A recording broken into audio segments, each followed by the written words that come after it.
অবধারিতভাবে যে প্রসঙ্গটা বারবার আসছে সেটা হলো নির্বাচন। 12 তারিখে নির্বাচন হবে, ফেব্রুয়ারির, মানে আগামী মাসের 12 তারিখে। সেই হিসাবে ঠিক 1 মাস 11 দিন বাকি আছে। 1 মাস 11 দিন পরে আমরা একটা সরকার পাবো, নতুন সরকার। এই অন্তর্বর্তীকালীন সরকারের যে গুমোট একটা শাসন, তার সম্ভবত একটা অবসান ঘটবে। আমরা এমন একটা সরকার পাবো যার কাছে আমরা জবাবদিহিতার কথা বলতে পারবো। যে কোনো কিছু খারাপ করলে আমরা তাকে প্রশ্ন করতে পারবো, যেটা নাকি এই সরকারের কাছে আমরা পারতাম না। তাদের কোনো জবাবদিহিতা ছিল না, আবার অনেক কিছু করা ম্যান্ডেট ছিল বলে তারা দাবি করতো, সব কিছু করা ম্যান্ডেট ছিল বলে তারা দাবি করতো। যাই হোক, সেটা তো আমাদের জন্য একটা, আমি মনে করবো একটা দুঃস্বপ্ন ছিল আমাদের।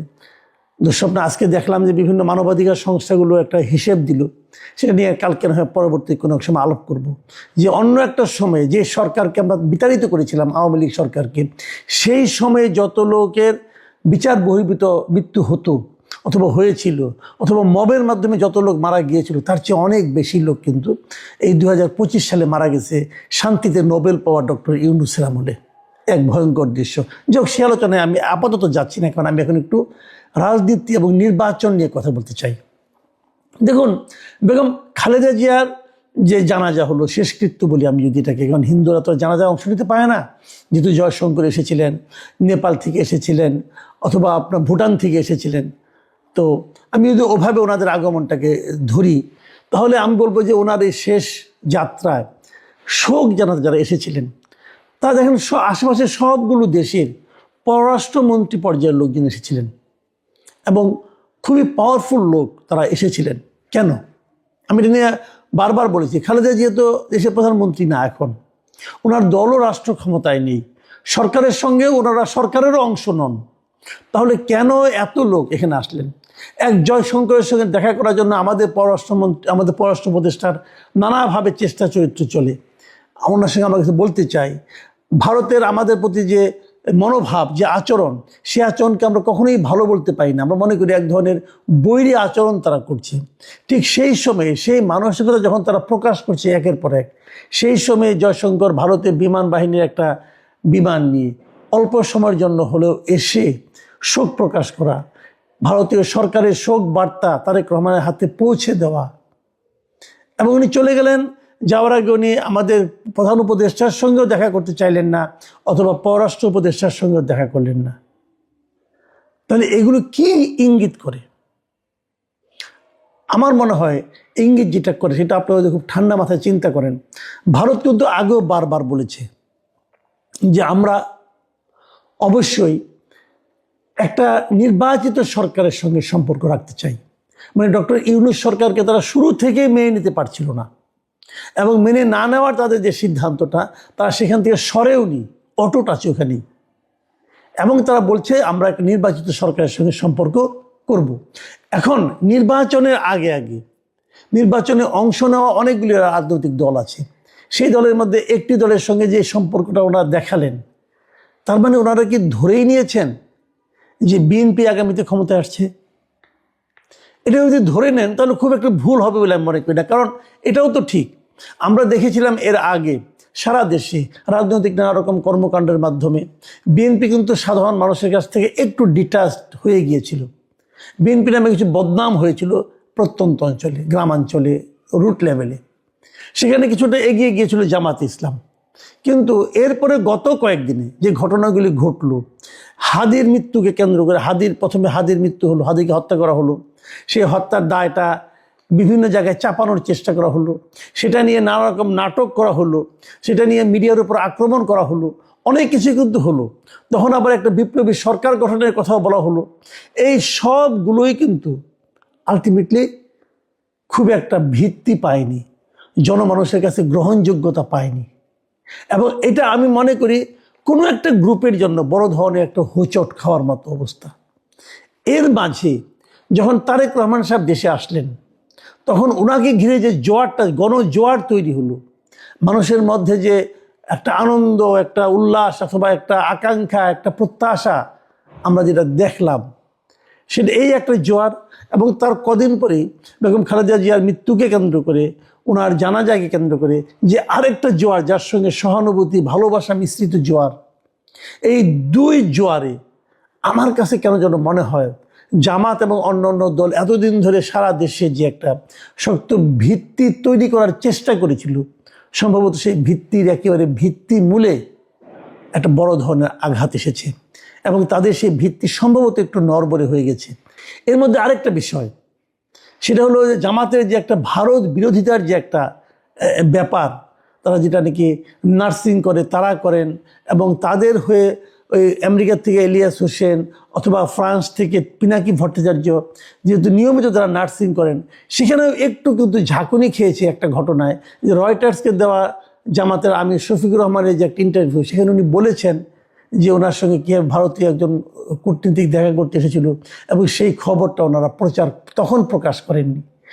এটার সঙ্গে অনেকে আবার জিএম কাদেরের ওই আগের আগে গত নির্বাচনের আগে যে আপনার 23 সালের যে ঘটনাটা, যে ভারত থেকে দেখা করে আসছেন, ওনাদের অনুমতি ছাড়া প্রকাশ করতে পারছেন না, ওই যে মেরুদণ্ডহীন একটা বক্তব্য উনি রেখেছিলেন, তার সঙ্গে অনেকে মিল খুঁজে পান। আমি অবশ্য অতটা পাই না এই কারণে এখানে তো জামাতের আমি নিজেই সেটাকে কিন্তু আবার পরবর্তী সময় রয়টার্সকে ডিসক্লোজ করেছেন, উনি যেটা গোপন রাখেননি আসলে, সেই হিসেবে আছে। কিন্তু মানুষের মনে কিন্তু ওই যে প্রশ্নটা, যে ভারতের ব্যাপারে যে একটা আপোষহীন মনোভাব জামাতের থাকতো অথবা আছে বলে মনে করা, সেখানে কিন্তু একটু হলো চিট ধরেছে। এই জিনিসটা কিন্তু মানুষের মধ্যে আছে। আবার তারপরে ভারতের পররাষ্ট্রমন্ত্রী সেখানে দেখা করে যাচ্ছে এবং পাকিস্তানের স্পিকার এসেছিলেন খালেদা জিয়ার এই উপলক্ষে। এই ইস্যুগুলি কিন্তু নানা ধরনের চিন্তায় মানুষকে, আগামী নির্বাচনে যদি ভারত এবং পাকিস্তান ওরা কী ভূমিকা রাখবে এটা কিন্তু ইম্পর্টেন্ট না। ইম্পর্টেন্ট হলো জনগণ কার উপর ভরসা রাখবে। জনগণ এই আচরণে মনে হচ্ছে যে এরা বোধহয় ভাবছে যে জনগণ বোধহয় বিএনপির উপর ভরসা রাখবে। যদি বিএনপির উপর ভরসা রাখে, সেক্ষেত্রে বিএনপির পররাষ্ট্রনীতি কী হবে সেটা নিয়ে কিন্তু ওই দেশগুলো, ওই আমাদের পার্শ্ববর্তী দেশগুলো, তারা কিন্তু চিন্তা করছে। তার মানে তারা গুরুত্ব দিচ্ছে। এখন নির্বাচনের পর হয়তো আমরা দেখতে পারবো সেই গুরুত্বের কোথাও হয় কী হয়। এখন সামনে নির্বাচন আসলে কি হবে, আমি সেই কথাটা একটু বলতে চাই ছোট করে। দেখুন, এর মধ্যে দুটো পোলারাইজেশন কিন্তু আমরা দেখতে পাচ্ছি, মানে স্পষ্ট দুটো বিভাজন। যে জামাতে ইসলামের নেতৃত্বে অলরেডি আমরা যাদেরকে নাকি একসময় জামাতের এ টিম বি টিম বলা হতো, তারা সবাই জামাতের সঙ্গে কিন্তু যুক্ত হয়ে গেছে। এবি পার্টি বলেন আর এনসিপি বলেন, তারা কিন্তু জামাতের যে জোট, সেই জোটের সঙ্গে কিন্তু তারা আছে। এনসিপি এবং এবি পার্টি, আবার ওদিকে ইসলামী আন্দোলন, সব মিলে ওই জোটটা একেবারে মন্দ না, বেশ বড় ছড়া জোটই হবে। কিন্তু জোটের নামে যতটা বড়, ভোটে কি ততটা বড় হবে, এটাও কিন্তু প্রশ্ন। এনসিপির যাদেরকে প্রগতিশীল হিসেবে বিবেচনা করা হতো, তারা কিন্তু এনসিপি ছেড়ে চলে আসছে। কেউ কেউ স্বতন্ত্র নির্বাচন করছে, আর সময়ের অভাবে অনেকে এই সাহস করতে পারে নাই। কারণ স্বতন্ত্র নির্বাচনটা তো এখন কঠিন ব্যাপার হয়ে গেছে, কাজে অনেকে হয়তো নির্বাচন করতেও পারছে না। কিন্তু এরকম একটা সিচুয়েশন কিন্তু পরিণত হয়েছে। এখন প্রশ্নটা হচ্ছে যে বিএনপির দিকে কে আছে, বিএনপিতে একটা পোলারাইজেশন। এখানে ইন্টারেস্টিং একটা জিনিস আমরা লক্ষ্য করেছি, সেটা হলো বিএনপির সঙ্গে বিভিন্ন দলের যে অবস্থান, সেই অবস্থানে অনেকেই বিএনপিতেই বিলীন হয়ে গেছে। সংখ্যা কিন্তু খুব বেশি নেই। আমি তো দেখতেছি একমাত্র আপনার বাংলাদেশ বিজেপি, যেটা বাংলাদেশ জাতীয় পার্টি, যেটা ব্যারিস্টার পার্থের যে এটা, উনি তো ওনার প্রতীক নিয়ে নির্বাচন করছে, উনি বিএনপিতে জয়েন করেন নাই। আবার অনেকে এলডিপির থেকে একজন, অথবা ববি হাজ্জাজ, আবার ওইদিকে নূরের সাধারণ সম্পাদক যিনি আছেন রাশেদ খান, এরা তো বিএনপিতে যোগ দিয়ে ধানের শীষ নিয়ে নির্বাচন করছেন। কাজে এখানে কিন্তু আমরা দেখছি যে বিএনপিটাই বড় হচ্ছে, তারা বিএনপিতে তারা বাইরের লোক পাচ্ছে, তারা বিএনপিতে যোগ দিচ্ছে। এই জায়গাটাও কিন্তু আমি মনে করি সিগনিফিকেন্ট। এই আলোচনায় যে আলোচনাটা করে আমি শেষ করতে চাই, দেখুন এনসিপির যে আমি এটাকে অধোপতনী বলবো। এনসিপি শুরু থেকেই দেখেন, যারা যেভাবে আন্দোলন করেছিল সংস্কারের নামে, নানা রকম যে কোনো একটা ইস্যু হলে তারা একটা ইস্যু দাঁড় করিয়ে বলতে এটা করতে হবে, সংস্কার করতে হবে, সংস্কারের জন্য জুলাই সনদ করতে হবে, কত কিছু তারা করলো। এখন তারা সব ভুলে গেছে, কিন্তু এখন ওগুলো নিয়ে আলোচনা হচ্ছে না।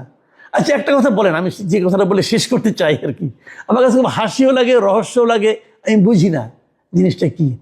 এই বাচ্চা ছেলেমেয়েরা এরা এখানে একত্রিত হয়েছিল, চিৎকার চেঁচামেচি শুনতাম, কিন্তু ঠান্ডা মাথায় কোনো চিন্তা দেখতাম না। ভাবেন তো একটা কথা, সংস্কারের যে মূল বিষয়টা, যেটার উপর ভিত্তি করে একটা গণভোটও হবে ইলেকশনের সঙ্গে, সেটা কি? জুলাই সনদ। জুলাই সনদে কি এনসিপি সিগনেচার করছে? একবার ভাবুন তো, পেয়েছেন কোথাও? মনে করতে পারেন? তখন জুলাই সনদে একটা অজুহাত তারা সিগনেচার করলো না, পরে কি তারা কখনো সিগনেচার করেছে জুলাই সনদে? আমি তো কোথাও দেখি নাই ভাই। তাহলে আগামী নির্বাচনে যখন এই জুলাই সনদের উপর যখন গণভোট হবে, তখন এনসিপির অবস্থানটা কি দাঁড়াবে? এদের ভোট কত আছে এটা হয়তো আগামী নির্বাচনে দেখতে পারবেন আপনারা। আমার খুব আশা ছিল যে ঢাকা 10-এ যদি আসিফ মাহমুদ সজীব ভুয়া ইলেকশন করতেন, আমি দেখতাম কত ভোট পান। উনি আগে বুঝতে পারছেন নির্বাচনের শখ ওনার উঠে গেছে, টাকা পয়সা যা ইনকাম করছেন ওরা খরচ করতে চান না আর কি। যাই হোক, ভালো, এটাও ভালো, মানে আত্মসম্মান রক্ষার সবাই তো অধিকার আছে, উনিও সেই অধিকার প্রয়োগ করেছেন। বাকি যারা আছেন দেখি কত ভোট পায়।